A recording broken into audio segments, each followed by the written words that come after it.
Welcome everybody to the Pucks and a Post Game Show. Game 2. Oh no, Kelly Sutherland, look at you pooping the go, kid. a real pooping bed. The bed has been pooped, and it's the Kelly referees to blame. Kelly from Richmond. I wonder if Kelly from Richmond and Troy from Richmond ever met. Is he from Richmond? Mm-hmm. Ah, God. You didn't know that? No, and I was listening to 32 Thoughts, and they were talking about the Boston ref that half the people thinks he's a homer for Boston, and the other people think that because he's from Boston, he has to be extra hard on the Bruins. I can't remember which referee that was. Let's just call him Dan Kozarian. Dan. Yeah, you could just say that. Welcome, everybody. Come all. This won't be a lively one. This might be a mark. It might be a little lively. I think I can get a little lively about it. This was a fun little game, and again, it's I think Canucks fans need to understand that it is no offense to your top players. I'll talk about Elias Pettersson in a minute in a good way. He came alive in this game, and he honestly, this should have been a I felt like this could have been a 4-3 game in regular time if PD's stick doesn't break. But you have to give full credit to the top players. These are generational players that they have on the Edmonton Oilers, and Leon Draisaitl's playing injured. Connor McDavid played upwards of almost 30 minutes tonight, I think, within give or take everything that was going on. The story within the story of the game, Ryan, I don't know about you, but we know the story of the game. What's the story of the game, pal? Before we get into our story of the game, I want to thank everybody for joining us here in the chat, watching this on YouTube. We're growing this little production every day, every game. So if you can throw a like on this video, sorry, you can be this active wasn't in the a chat. 5-4 comeback, guys, and everyone lost their minds. This was a bit more of a somber note. So if you're watching right now and you haven't subscribed to whatever platform you're doing so, hit the subscribe, give this video a like, and keep blowing up the chat. We're gonna get to comments in a bit. It's feeding in, and we feel you. We will get to them in just a moment. Also, patreon.com/pucksonnet, and buy a t-shirt. If you haven't seen a t-shirt, you're new here, whatever.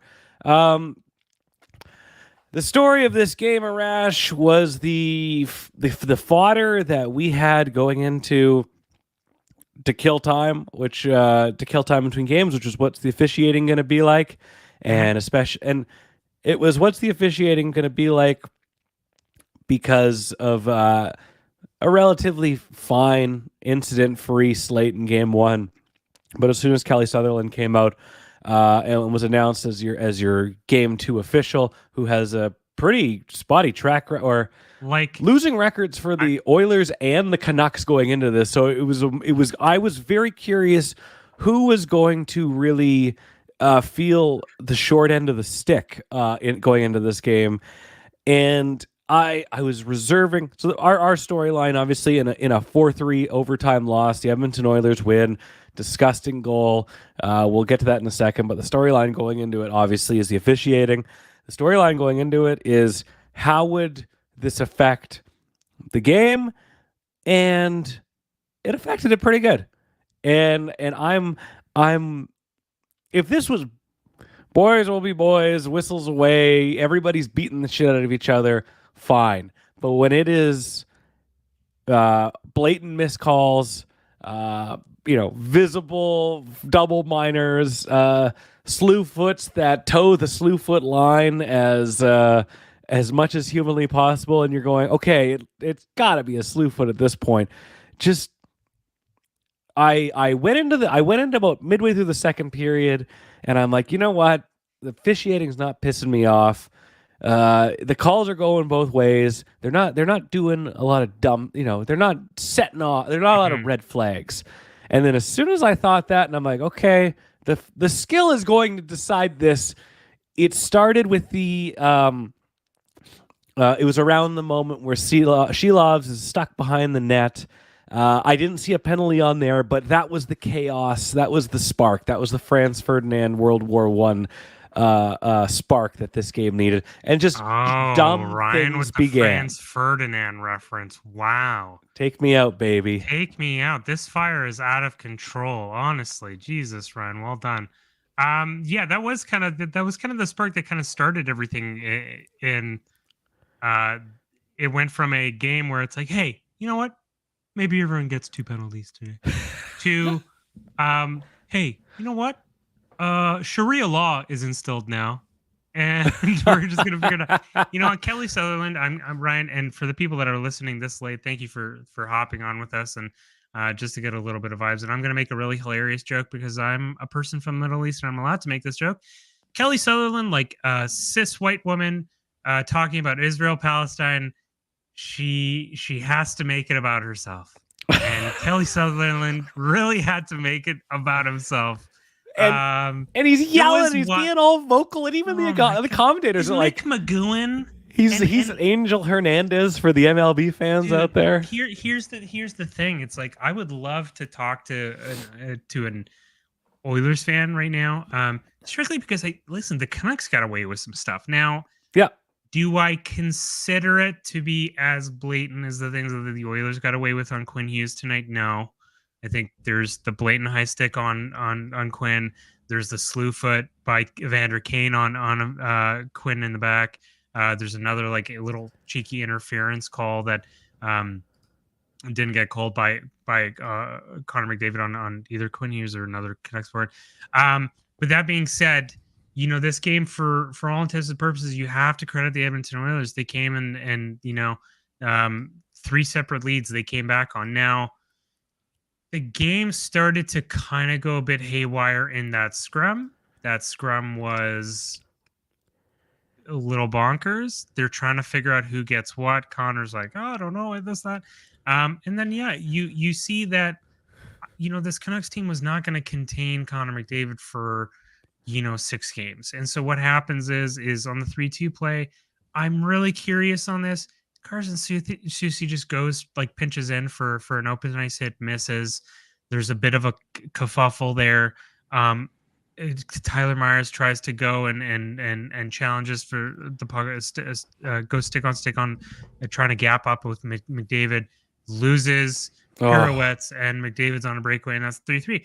And hey, man, like, he's going to do that. He is the best player in the world. Not only is he the best player in the world, because I don't think the title of best player in the world gives enough credit to Connor McDavid. Connor McDavid might be the best player ever.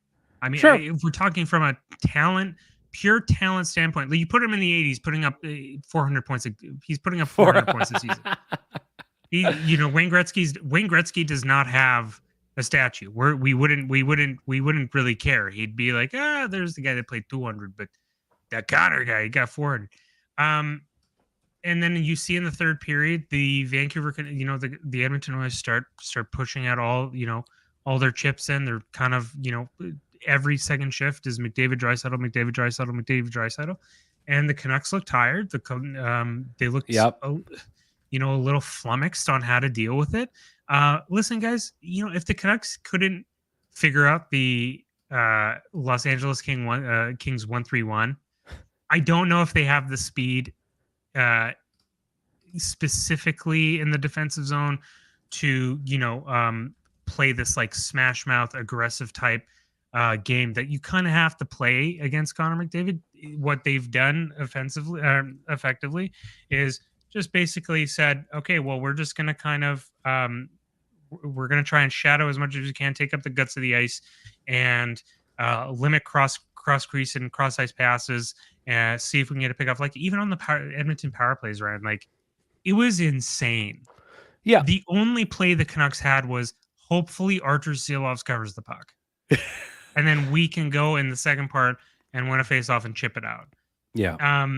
That being said, yeah, you know, the big narrative coming in was, you know, will Draisaitl play? How injured is he? He looks pretty fine. Healthy. Healthy. He looks enough. Again, this is a guy that with one ankle, you know, dismantled the Calgary Flames, so we can't be surprised about this. So yeah, I thought in total, a little bit of a rough night for certain defensemen. Of course, we can highlight Susie and Myers on the 3-3 goal. But Ian Cole, Oh, I, poor guy. listen, I Hey, come think on, let's that, not knock a guy getting an overtime winner. yeah, I mean, for the that still counts, right? That counts from a bonus. Counts from a bonus. It doesn't say which goal. Um, I think he's having a rough series. Big I think time. for someone, in that specific age bracket, he's having a rough series. He's been now for on the ice for like 4 crucial Canucks goals against. Now we can go back to game 1 and say that they won, but again, there's some plays that are kind of 10 alarm things, and sometimes it's not even the fault of your own. It's like a ethereal energy.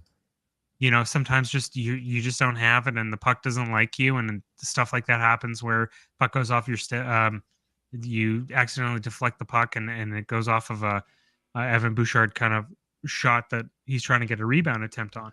Um, but yeah, I thought the Canucks now have kind of tied things up 1-1.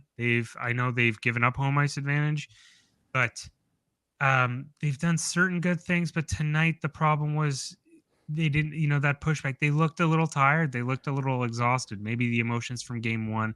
Um, just trying to get a counter push. They were pretty much dominated, and in that third period, I think the shots were like 16-2 by the end of it. Yeah, And the thing with Stuart Skinner, sorry, I'm ranting, right, but the thing with Stu Skinner is like you just got to pepper him. yeah. Like you really they don't even have to. You don't even have to do crazy stuff. You just have to pepper him. They go into the third period. They go into the third period up 3-2. They go up. They go into the third period on the penalty kill. It's the argument is not was it interference. That is the textbook example of what interference is, and that's Right. laying somebody out when they're nowhere near the puck or trying to get to the puck. And I totally get that. But there was a lot of interference that was not being called in this game. Some against McDavid, some committed by McDavid, and there was just a level of inconsistency. And there was, we'll go back to officiating in a bit, but Mm. yeah, they go into I'm like they go into the third period, and I go if they kill this off, they're going to be just fine. They kill off that penalty. I'm like, okay, that's great, but what happens is 5 minutes into the third period, Connor McDavid scores his second in the playoffs on that wrist shot, which was the breakaway. Yeah, that was the bungle goal, and I think the Canucks kind of got in their heads that okay, we can't make mistakes because we can't make mistakes when McDavid and Draisaitl are on the ice because they capitalized immediately, and that's what they do. But 15-2 were the shots in the third period. They were absolutely hemmed in countless times. 90 seconds in the own zone, and they alluded to it that they kind of when the Oilers were down, the commentators and the panel were like, you can't be a two-line team. You can't just give the team a rest while McDavid and Draisaitl, take a breather. Like there has to be more from the Oilers.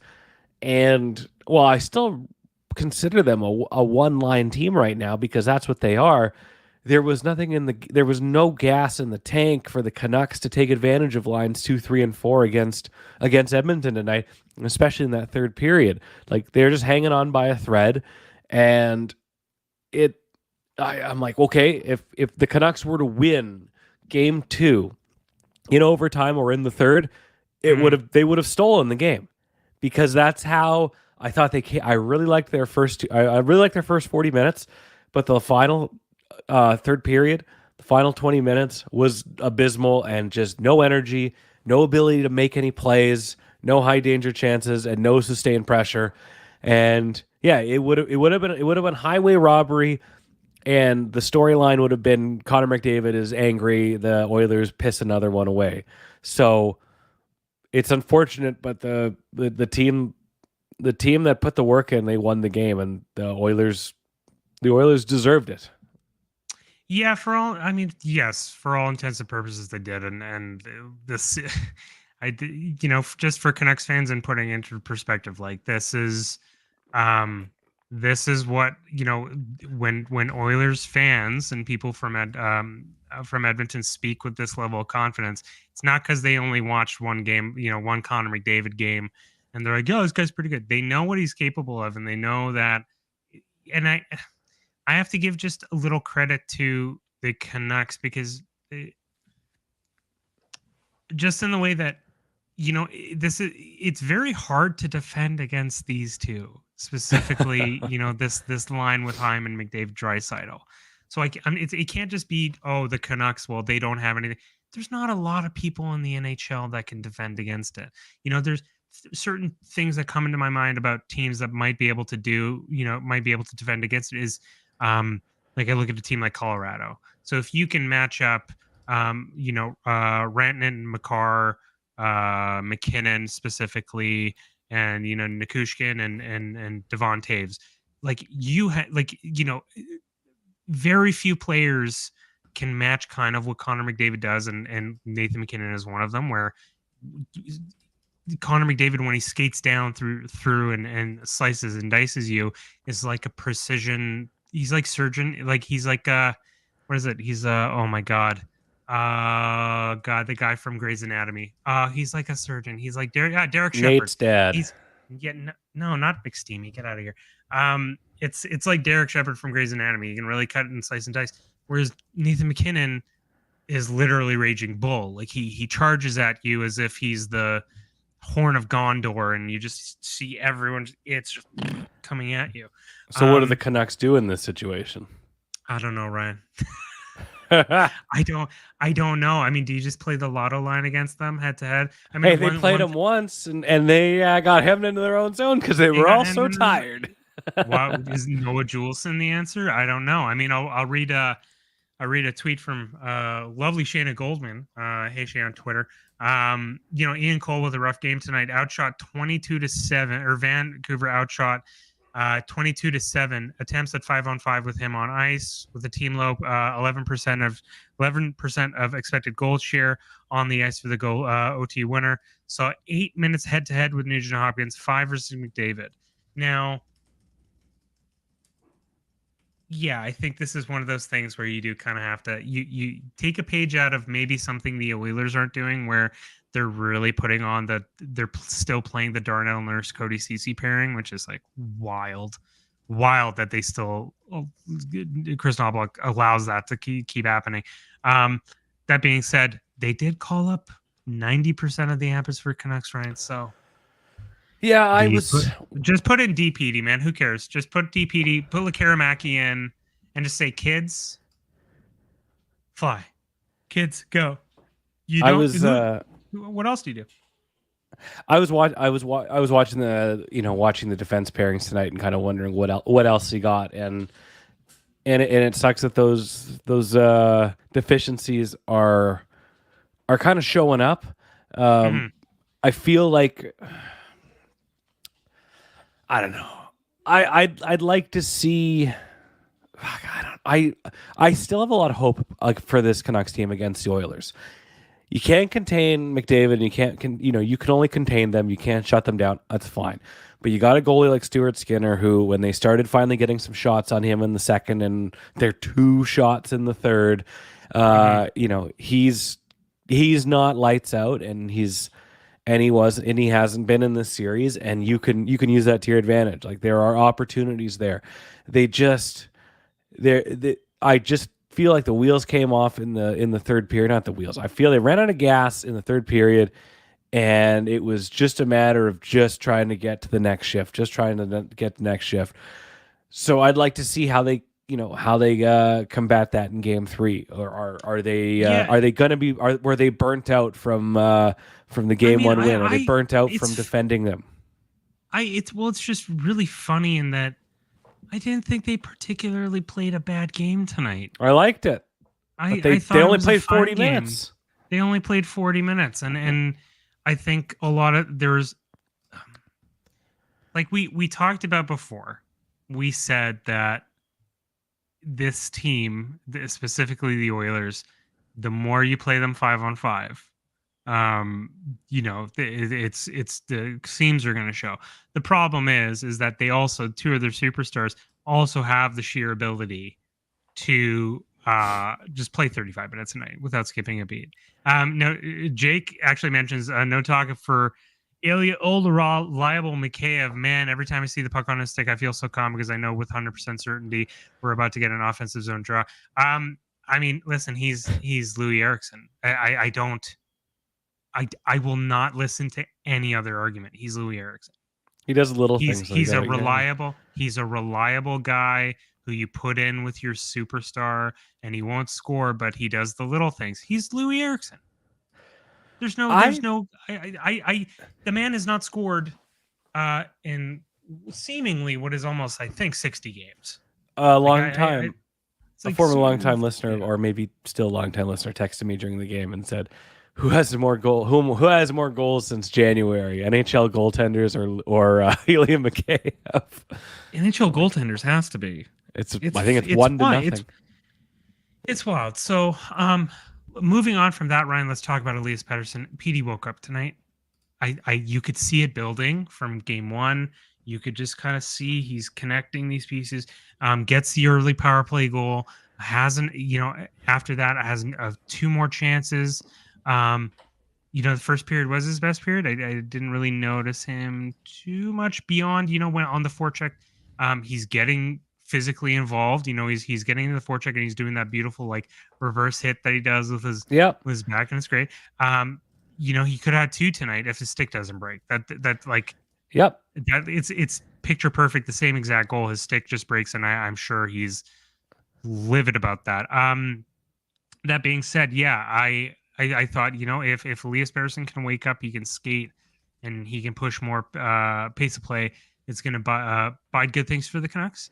But they do have to figure out one thing with the McDavid, Draisaitl, Hyman line, and that I don't think you can do what you did tonight, where it's just really passive. Like it's the too much respect thing. But again, sorry, with this, the respect specific thing, it trickled in. Like they learned the lessons from game one, and they kind of kept it with them for the majority of this game. Mm-hmm. And then the passiveness was there when Susie and Myers fumbled it, and it resulted in that 3-3 goal. And then it stayed there. It stayed present, and that's something that's hard to shake. And I feel for them, but you got to go back to you can only give them so much respect.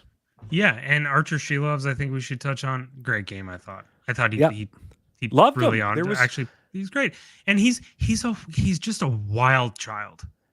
Like you can see that the moment is not too big, and I know that the people might touch on the play behind the net where it's like, which I was fine with. Which I was like, that's just it happens. Like you have a Canucks player coming back, Oilers a player coming back there, but again, he's just a wild child. He's not nervous. He's controlling rebounds for the most part, and you see him do these Hasek-esque acrobatic things, and you're like, okay, this is great. And you can't fault him on the OT goal, man. It's the ugliest fucking thing I've seen all night. Yes. Yeah. So for all intensive purposes, yeah, like I thought the Canucks played a fine game. They just have to get a bit of energy, and they have to find another way of playing against this top unit that isn't, again, like just giving a lot of respect. The outlier in this is that if you then go balls to the wall physical, they're gonna slice and dice you, and they're gonna play these little 2-on-1 games with you in the offensive zone, just with the sheer ability to make these like crisp passes from David to Draisaitl, Hyman back to Bouchard, etc. Here's two things I didn't two things of note. One, Nikita Zadorov, forget about his contract and how much he's worth. He's the type of player you need in this series. One, he's offensively making a difference, a goal and assist. He's multi-point games in game one and game two. 3 hits. They were big ones, 21 and a half minutes time on ice. But he was keeping the bullshit at bay with Evander Kane. That, with the type of characters on that Oilers squad, it's great that there is there is somebody to police things. I really appreciated that, and he gives me a lot of hope going forward. And just that any bullshit, any real I don't know, Brad Marchand like stuff of yesteryear, it could happen, but it will be taken care of. I mean, we just have to look at the box score. Draisaitl 4 points, goal, 3 assists, +2, 4 shots on net, 1 power play goal, 27 minutes ice time. Go to Connor McDavid, goal, 3 assists, +4, or 4 points, +2, 5 shots on goal. Their line mate, 3 1 hits, assist. 28. And their line mate, 1 assist. Like, Zach Hyman makes his bread and honey there. And this is the end of the story of the series. You look at the rest of this lineup. Fogle, Holloway, McLeod, Perry, Evander Kane, Matthias Janmark, Derek Ryan, Adam Henrique. Like, they're not producing anything other than when these players are on the ice. Now, Arash, they're performing rope. I started noticing the lines not with McDavid. They were rope-a-doping. They were just they're killing time so that they can. Okay, apparently the Northern Lights are outside. Can you take? I'm trying to take pictures, but it's very. I have to go look at the Northern Lights. Let me see if this is real. 1 second. Go look at the Northern Lights. I was watching like Derek Ryan with like rope-a-dope. Watch. I'm gonna tell guys, you. It's my show now, guys. Okay, let me tell you something about these Northern Lights. For everyone listening and all intents and purposes tonight, I don't think the Canucks specifically played a really bad game. Some of the stuff they can do, like we talked about, gapping up, being physical on McDavid, Draisaitl, and kind of seeing, how they can win a little bit of these battles of attrition here or there. And I don't know about you guys, but again, don't think they had a specifically bad game. Really good signs. What's up, Ryan? Those are the Northern fucking Lights. Oh, cool. I've never seen them before. You should go look outside, upstairs, out your window. Okay, you should look. Sec. I'll be right back. Go look north towards our building. I'll fill in. Okay, give me 1 sec. Yeah. So now it's the Ryan post-game show. Let's go to solo here. I'm 100% serious that if we can look at the Northern Lights, the Aurora Borealis, in their everything, the true that they are right over top of our apartment, swirling green wonders above us. This is a very rare thing in our part of the country, or part of the continent. And I sent Amanda a message earlier. She's a big Northern Lights enthusiast, and I was like, "Yeah, there's a good chance you can see them." And sure enough, they're out there, and they're trying to film them and capture them. But yes, the Northern Lights. I think my biggest gripe, and we'll touch on it when Arash gets back, when a lot of the dialogue going into this series was the Canucks have that center depth shored up. And, against this Oilers team, when you have 2 of their best centers on one line, you go, man, that's pretty good. The Canucks were not winning draws. They were, Arash can't see them, I guess. They were not winning draws when it mattered most. Offensive zone draws, to get the momentum back. I was like, God, they're just not getting any opportunities here. And it swayed later in the game. Faceoffs turned 52% in favor of the Canucks, 47.8 for the Edmonton Oilers. But there was just that was something that I was really noticing that, and maybe if those opportunities had gone the Canucks' way, if those faceoffs were won, it might have, you might have had more, something to hang your hat on in the third period. You would have had just, offensive time was so challenging for the Canucks in the third period. Shots on goal challenging. They just did not have control. If they would get an icing call, if they had an opportunity, they just weren't. They weren't creating it for themselves. Arash, huh? Didn't see zilch, nada. They're looking Nothing. at him right now. Ryan. Okay, people don't seem to realize that Ryan lives on the 5th floor of a apartment complex, and I am at the lowest ground, like some type of surf, some type of hog trainer. My girlfriend's asking if she can come over and see the Northern Lights. Oh, okay. Is that a yes? Like come over to our place? Yeah, to come at the balcony, maybe. Tell her just text Amanda. It's crazy. Actually, I went outside. It wasn't. I didn't. I could. The only things I could see in the sky were Connor McDavid's face, and Leon Draisaitl, and a hue. Didn't know. It was funny, absolutely crazy, Ryan. Yeah. What were you talking about? What were you talking about before? Canucks not the face-offs had nothing to do with tonight. I think they did. There were so many opportunities when they were able to try to squander something together of an offensive opportunity. Clean draws right back out of their zone. Full control of the puck by the Oilers. Yeah. Listen, man. I just I know this is like a really disheartening kind of thing for us watching it, because we're like, oh man, a 2-0 lead would have been great. Again, I don't think they had too bad of a game tonight in all intents and purposes. And I don't know what like looking at the box scores again, Ryan, just like running through. The only thing I'm seeing is literally the same story we've talked about since this series began.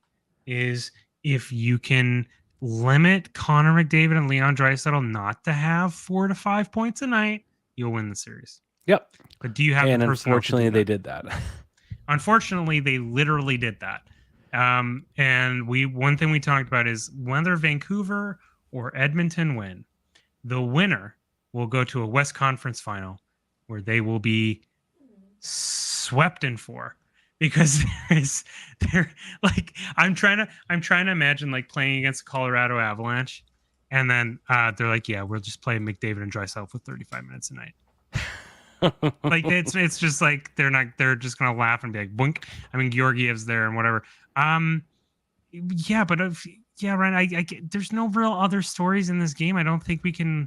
Like, I'm trying to think. Did we miss anything? It kind of was what it was, and it's a game that we. I don't think anyone didn't expect a game like this. We knew it was probably going to happen where they're going to blow up. It's all about mitigating those chances and testing Stuart Skinner and winning 5-on-5. That's literally it.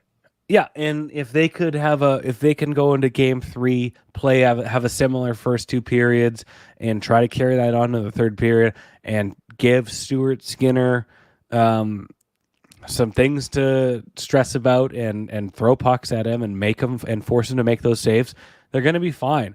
I think Canucks fans should hang their hats on the deficiencies in the Oilers, and that is lines 2 to 4 aren't contributing the way that everybody expected them to. The Canucks did everything they could to contain them. They made an effort to contain Connor McDavid and Leon Draisaitl, but it didn't work. But look at the goaltending, look at the defense, and look at the second, third, and fourth line, and know that you can create opportunities there. You can create offense. The Oilers have shown that they are just a 2-headed monster. Well, figure it out. They can't play 60 minutes. But Ryan, they're going to be out there for 27. Why are we not blaming Zach Hyman's upbringing on this? We are. His parents weren't that rich. He only got 1 assist. They're doing they injected Zach Hyman with thousands upon thousands and thousands of dollars of liquefied Canadian money, and that's what made him into a 60-goal scorer. Yeah, okay. Yeah, we're gonna. that was one of the. Oh man, I don't want to get into that. Just because we've literally touched on it, and I'm excited for Sunday because I think Sunday's gonna, it's gonna be a fun little game, and we'll see how the Canucks do. I mean, listen, if they can't stop this, if they don't have an answer for it, it's like this is a series is done in 5 or 6. Like that's what it is. But they really did show in game 1 that there is a formula to this. Yep. You just have to literally you have to will it 5-on-5. You have to want it more. I thought, one thing I thought for the majority of the game, like when it didn't come to the Canucks specifically having to defend this weird kind of zone defense that they were doing on Draisaitl and McDavid, when they're actually both forechecks were going and they were kind of just doing board battles. I thought the Canucks were winning a lot of good board battles, a lot of stuff down low. Yeah. When the Canucks weren't getting slew-footed from juries, it was great. I mean, listen, that Kane slew-foot. It's that one. Like you gotta. I'm sorry, and not to whine, because again, listen. If anyone's given a lot of respect to Edmonton Oilers, anyone in Canucks Twitter or media or whatever, it's been me.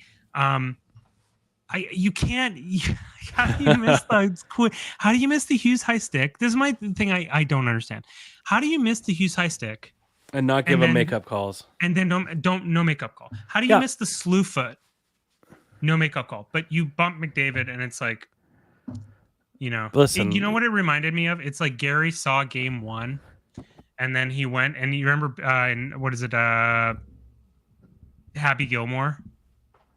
When the guy goes and he calls up the guy, he's like, "Hey, you want to come yell at Happy Gilmore?" He's like, "Hey, shooter, you want to go to Red Lobster?" Like, yeah, see, this is like that's Kelly. That's literally Kelly Silver. 100%. That's literally what happened.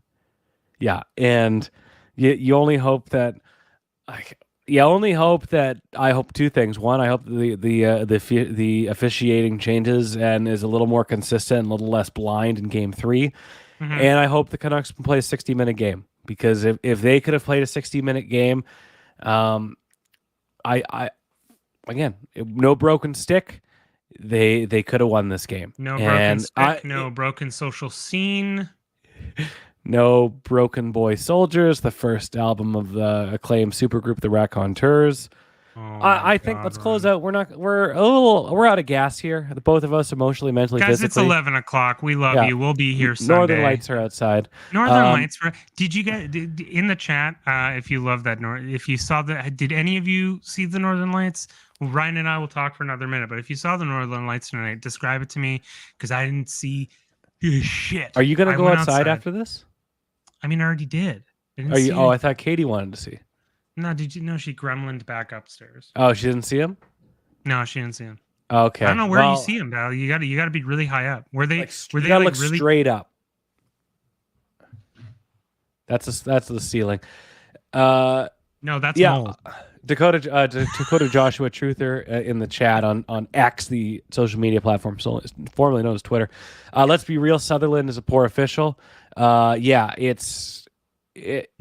He's got a track record. He made it about himself, and he was performative. It reminded me of Angel Hernandez. I hate, like, Ryan, we have this beautiful thing, Ryan and I, where we both make the same reference to it, this 24/7 little clip where, like, the NHL refs, like Kelly Sutherland, like, they go into the little mini room where they have a bunch of stools and whatever, and they have a bunch of road beers and some Gatorade. Every week and they're like, yeah, you guys good? Yeah, I thought you were fair.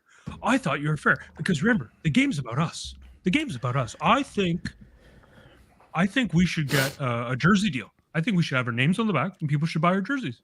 Sutherland, 19. What pissed me off? What pissed me off in the game tonight was Zadorov getting the talking to about the flop, where he did take a flop, and I'm like, okay, we're trying to draw penalties here. We're looking for an advantage. Teams, in a vacuum. In an isolated chamber, I'm like, you know what? I like that. Where he's like, we don't want embellishment. Knock that off. You would have got a penalty, but you're flopping. And in a vacuum, I'm like, I kind of like that. And then you look at like what was not called in the landscape of the game, where it's like you got Quinn bleeding out of his face. You got McDavid looking guilty like Gretzky on Doug Gilmour 93, and you're just like, oh, you're giving him a talking to about embellishment. Like, get out of here. Like, this is like you've lost the plot. I think we'll wrap it up here, Rash, because I see that there's a Northern Lights looking at thing that's going to be happening. Yeah, so just one second, one thing that we didn't touch on before we leave really quick. Every game that goes by, the Canucks cannot give a long-term contract to Philip Hronek. Kevin Stratton in the chat, handsome father to be, beating a dead horse, but where did oh my god, the hell Kevin, so handsome. Where the hell what a has handsome any impact family that's going to be? Oh my god, congratulations, Kevin. From Hronek being? Here's the impact. One, he handed it to Nikita Zadorov and said, maybe you can do this. Number two, his impact is his current drive to convince the NHL to have a hardest pass at the skills competition, because he will win that, because his 200-mile-an-hour passes are maybe there will be a game in this series where a 200-mile-an-hour pass from Hronek just goes in the net. I think as your number two, you need like Dwight. No, Jim, assistant to the regional manager. No, what I mean is, I think for your number two, you literally need someone like Matthias Ekholm, whom just has a semblance of poise. You need someone. If Quinn is going to be, if Quinn is your number one, in which, all right, there's no argument. Yes, he's absolutely your number one. He's a Norris winner. Your number two, they need to find a person like, like Brett Pesce is going to be a free agent. I know he's 29, but Brett Pesce from Carolina, like in the mold of like Jacob Slavin, to a lesser extent, like, it just one of those guys that can just be that calming presence. And maybe Chris Tanev comes back. I mean, Chris Tanev's going to be he's 34, 35. For game 3? No, oh god, could you imagine? He has the Dallas jersey on. He's like, no, I saw my son get high sticked. And then he just takes it. There was there is something that will be rectified, and I don't foresee Philip Hronek being here for very long at a very high price tag, but we still have hockey to play. But I'm agreeing with all of your sentiments. I want us to close. I have two positives myself. I want to hear a positive out of game 2 about you. It could be anything, but I want it specific. Seymour, the house is on fire. No, mother, it's just the Northern Lights. You want my first positive? My first positive is they had I don't think they had a particularly great game. They had but listen, they didn't have a disastrous game. It wasn't their best game, and they still took the Oilers to overtime. Yep. And it took Leon and Connor to combine for 4 points each. That's it. Yeah. My first positive, Elias Pettersson. Shooting, playing in the offensive zone again. The injury, overthinking itis appears to be mended from. I really liked what I saw to him, and he was an offensive threat again. So that's my first positive. What's your second? My second positive is that the city, we haven't rioted yet. You want to know my positive? Yes. The last 3, this and the previous 2 Fridays at work, there's been Canuck playoff games. And I've worn jeans and a crew neck sweater, my skate crew neck, which is pretty heavy. It was like 24 degrees in Vancouver today. I wore it all game. It was hot. I was sweating I was sweating my ass off, and I'm just like, if they lose, I don't have to wear this again. And that's exactly what's happened. So I can wear something else. And closing, for those who don't believe us, here's East Van right now. There are the Northern Lights. Anna Forsyth posted that on Twitter. Arash, I got the Northern Lights blocking your hoodie. See, there they are. That's fine. I was showing off my Charizard hoodie. Okay. Oh my God, look at that Northern Lights. Yeah. So we'll go outside. I'm gonna probably go outside and look at them. But we'll wrap it up here. Post game show. Final score of Oilers 4. Do you want me to show her again? Hey, show who? Oh, I thought you were waving her over to look at those lights. No, I'm just saying hi to her. Don't worry about it. All right. Final score: Oilers 4, Canucks 3 in overtime. Game 3 will be Sunday at 5 p.m. Pacific. That's Mother's Day. On the Lord's Day. Yeah, mom is the Lord. Everybody, go buy flowers and a card for your mom. Make a phone call if you can. That's the important thing. The second most important thing is watching the Pucksnet postgame show. If you're still watching this, you're watching the replay and you haven't done it yet, smash the like, smash the subscribe, help us out. Go to patreon.com/pucksonnet. For the Prince of Pomegranate, Arash from Mars today, and myself, Ryan. This has been the Pucksnet postgame show. Here comes that sexy saxophone.